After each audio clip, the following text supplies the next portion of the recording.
Bonjour tout le monde. Dans cette capsule, on va parler de la cellule. La cellule, on a déjà utilisé ce mot-là dans les thèmes précédents et aujourd'hui, on apprend vraiment ce que c'est la cellule. La cellule, ici j'ai un exemple pour vous montrer. C'est quelque chose de très petit. Et tous les vivants sont composés de cette chose. Tous les vivants en ont au moins une. Les êtres humains, on en a des millions, voire des milliards. La plupart des êtres complexes comme les animaux puis les plantes, on en a plusieurs. Et quand on part d'une partie du corps humain et qu'on se rapproche, on commence à voir des détails. Et si on se rapproche encore plus, ici on parle de la peau, on va voir les cellules. Alors les cellules, ça ici, c'est une cellule. Et il y a beaucoup de cellules qui composent chaque partie de notre corps. Et les cellules peuvent avoir des apparences différentes, mais leurs composantes à l'intérieur sont très similaires. Voyons voir. Alors, comme on avait appris dans la biosphère, dans les 7 caractéristiques des vivants, tous les vivants sont composés de une ou plusieurs cellules, dépendamment de quel vivant on parle. C'est pour ça qu'on dit que la cellule est l'unité de base du vivant. Okay? Tous les vivants ont au moins une cellule, puis quand on met toutes ces cellules-là ensemble, ça donne un vivant complexe comme l'être humain ou les animaux ou la plupart des plantes.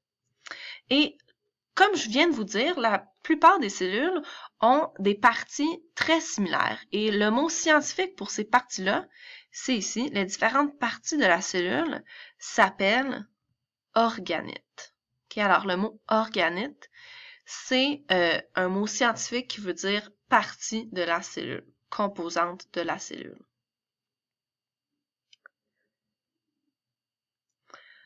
En secondaire 1, on va étudier deux types de cellules.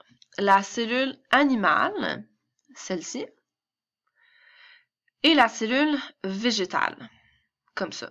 À l'œil, déjà, on peut voir qu'il y a des différences. Et j'espère que vous appréciez mes beaux dessins. Comme on vient de voir, il y a différents organites dans la cellule. On va en voir 8. Alors, 5 sur cette page et 3 sur la prochaine. Le premier organite, c'est celui qui correspond au cerveau de la cellule. Et ça correspond au noyau. Alors, dans les deux cellules, on a un noyau. Ici, il est en noir là. Et il est en noir ici. Et le noyau, dans le fond, c'est lui qui prend toutes les décisions, si on peut dire ça comme ça, de la cellule. C'est le centre de contrôle. C'est lui qui contient l'ADN. Alors, il y a de l'ADN dans toutes les parties de ton corps, dans toutes les cellules de ton corps, dans toutes les parties de la plante, il y a de l'ADN. Okay? Et c'est ça qui va dire à la cellule quoi faire et comment le faire. C'est un peu comme un livre de recettes. Alors ça se retrouve dans les deux types de cellules, dans la cellule animale et végétale. Le deuxième organite, c'est la membrane nucléaire. Alors ça, on le voit pas vraiment dans mon dessin, mais c'est une enveloppe qu'on retrouve qui entoure le noyau. Cette enveloppe-là va contrôler les échanges entre le reste de la cellule et le noyau, parce qu'ils font des échanges. Mais il faut qu'il y ait comme une membrane, comme une enveloppe pour décider qu'est-ce qui rentre puis qu'est-ce qui rentre pas. Donc, c'est une paroi qui entoure le noyau et contrôle les échanges avec le reste de la cellule. Et cette organite-là, cette partie-là, on la retrouve chez la cellule animale et végétale. Le prochain s'appelle cytoplasme. Le cytoplasme, c'est un organite omniprésent, qui veut dire qu'il est un peu partout. Le cytoplasme, c'est en fait un liquide, une genre de gelée qui remplit l'intérieur de la cellule. Donc, les autres organites, les autres parties flottent, se promènent dans cette gelée-là qui s'appelle cytoplasme. Alors, elle est partout ici et les parties que j'ai dessinées flottent dedans. Et ça, c'est présent chez les animaux et les végétaux. On a maintenant la membrane cellulaire. Et tout comme la membrane nucléaire, membrane, ça veut dire enveloppe. Alors, la membrane cellulaire, c'est la membrane qui entoure la cellule. Donc, c'est ma ligne ici qui délimite l'intérieur et l'extérieur de la cellule. Chez les végétaux, il y en a deux. Une d'elles est membrane cellulaire et l'autre est la paroi cellulosique. On va y revenir dans quelques instants.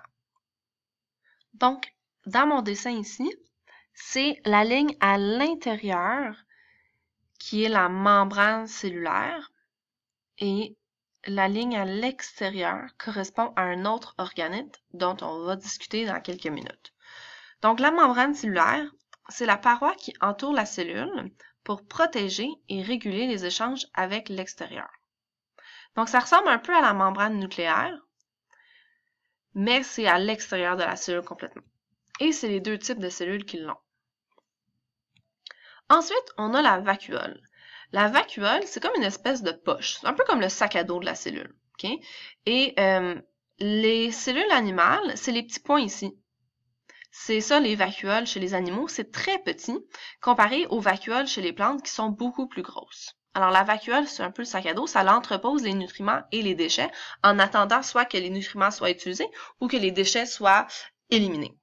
Alors, on en a chez les animaux et les végétaux, mais j'aimerais que vous écriviez dans vos notes de cours que c'est beaucoup plus grand chez les végétaux. Okay, alors, tu fais une petite flèche ici, plus grand chez les végétaux, on le voit même dans l'image ici.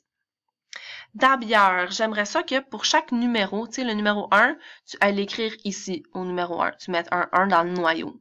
Membrane nucléaire, tu mets un 2 à côté, peut-être avec une petite ligne. J'aimerais que tu les identifies sur les images. On continue. Tu peux faire pause en attendant de les numéroter, puis continuer après. On continue. Alors, en numéro 6, alors tu vas t'ajouter ici, sur ces petites choses-là, et celle-là, le numéro 6, parce que c'est ça qui correspond à la mitochondrie. Pas chondrie, mitochondrie. La mitochondrie, c'est un peu comme les poumons de la cellule. C'est eux qui vont utiliser l'oxygène dans ton sang et produire de l'énergie. OK, alors c'est ces petits trucs-là qui vont produire de l'énergie, qui vont utiliser l'énergie de la cellule pour accomplir une action. OK? Donc, c'est organite qui produit l'énergie pour la cellule, qui l'utilise. Okay? Et ça aussi, c'est présent chez les animaux et les végétaux. Et là, on arrive dans les deux derniers qui sont seulement présents chez les végétaux.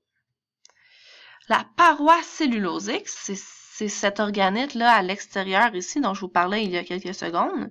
La paroi cellulosique, ça, c'est seulement présent chez les végétaux, c'est pour ça qu'il est en vert. Et c'est ça qui donne la structure rigide aux plantes. Okay? Les plantes, ils se tiennent debout, c'est un peu comme leur squelette. Okay? Donc, au lieu d'avoir des os, eux, chaque cellule a une paroi cellulosique. Le mot cellulosique, ça vient du mot cellulose. Et la cellulose, c'est les ingrédients comme, tu sais, dans une branche de céleri, là, t'as comme des longs filaments, c'est ça de la cellulose. OK? Fait qu'eux, ils en ont beaucoup, beaucoup, beaucoup, les plantes, puis c'est ça qui leur donne leur structure. Donc, c'est seulement chez la cellule animale, végétale, pardon. Ensuite, on a le chloroplaste, aussi en vert, parce que c'est seulement dans les cellules végétales. Et c'est ça qui contient un pigment, donc une couleur verte, qui s'appelle chlorophylle. Et c'est en fait l'organite de la chloroplaste qui va permettre la réaction de la photosynthèse. Okay, on va y revenir dans quelques secondes. La photosynthèse, c'est un mot-clé. Et la photosynthèse, c'est une réaction qui permet à la plante de se fabriquer elle-même son énergie. Gang de chanceux. Imaginez si les humains étaient capables de fabriquer notre propre énergie au lieu d'aller la prendre dans notre nourriture. Okay, donc, la photosynthèse correspond à la croissance des plantes. Et dans mon image ici, dans mon dessin, c'est ces structures-là qui sont les chloroplastes. Et en vraie vie, ça ressemble à ceci. Okay? Ils sont pas verts comme ça. Quand on le regarde dans un microscope, la couleur a été rajoutée. Mais ceci, c'est un chloroplaste. Et ça se retrouve dans la cellule végétale. On va enchaîner avec cette réaction-là dont je vous parlais, là, la photosynthèse. Photo, ça vient du mot qui veut dire lumière, et synthèse, ça veut dire fabriquer. Et les plantes ont cette capacité exceptionnelle de fabriquer de l'énergie à partir du soleil. Okay? Donc, c'est un processus pendant lequel une plante, une petite coquille ici, pas de S, transforme de l'énergie solaire en sucre, le glucose. C'est ça le mot scientifique pour ce sucre-là. Et l'avantage de ça, c'est que la plante, elle ne mange pas d'autres vivants. Elle va fabriquer son énergie à partir de lumière et de dioxyde de carbone. et d'eau. Et elle va utiliser sa propre énergie pour grandir. Donc, première étape, elle la fabrique. Deuxième étape, elle la consomme pour grandir.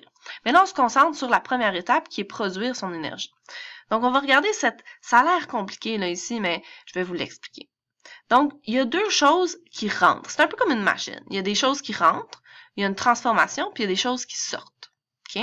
Alors, ce qui rentre, on a du dioxyde de carbone. Alors ça, on le retrouve principalement dans l'atmosphère, c'est un polluant, et de l'eau.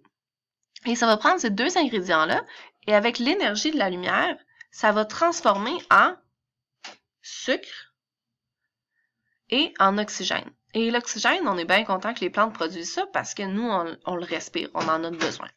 Le sucre, on peut aussi l'utiliser, nous, en tant qu'humains, quand on va manger une plante, mais la plante va surtout l'utiliser, elle, pour grandir. Alors ça, c'est la photosynthèse.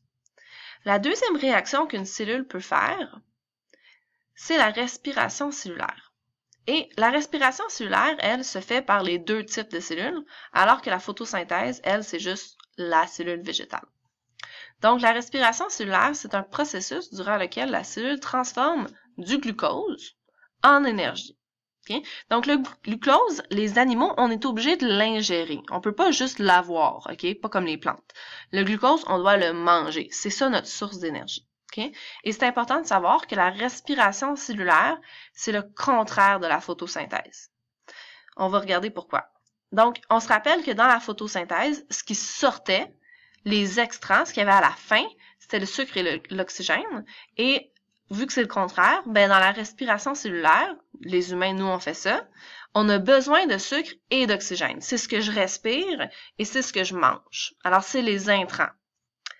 Après ça, ce qui en ressort, ben, c'est de l'eau, c'est un déchet, et le dioxyde de carbone, c'est ce qu'on expire. Alors ici, on a la petite réaction chimique de ça. Le C6H12O6, ça correspond à la formule chimique du sucre.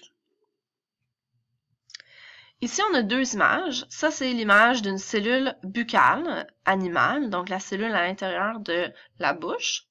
Et si on fait un zoom, si on se rapproche des petites particules que là, on va voir une vraie image de la mitochondrie.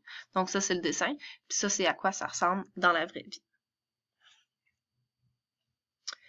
Si on regarde un peu les exercices, je vous invite à faire une petite pause ici pour les faire vous-même et vous pouvez comparer vos réponses après. Quel organe agit comme le poumon de la cellule? C'est la mitochondrie. C'est elle qui va accepter l'oxygène et le sucre et la transformer en énergie. Quel organe agit comme le cerveau de la cellule? C'est le noyau. C'est là où on retrouve l'ADN. Dans quel organe baignent tous les autres organes? C'est le cytoplasme.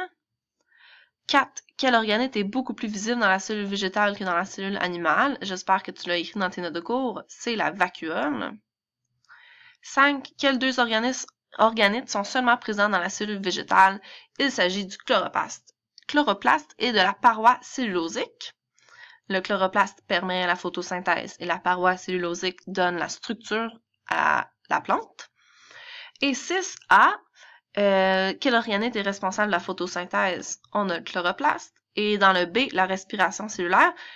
La respiration cellulaire, n'oubliez pas que c'est chez les plantes et chez les animaux. Et ça, c'est les mitochondries. Voilà!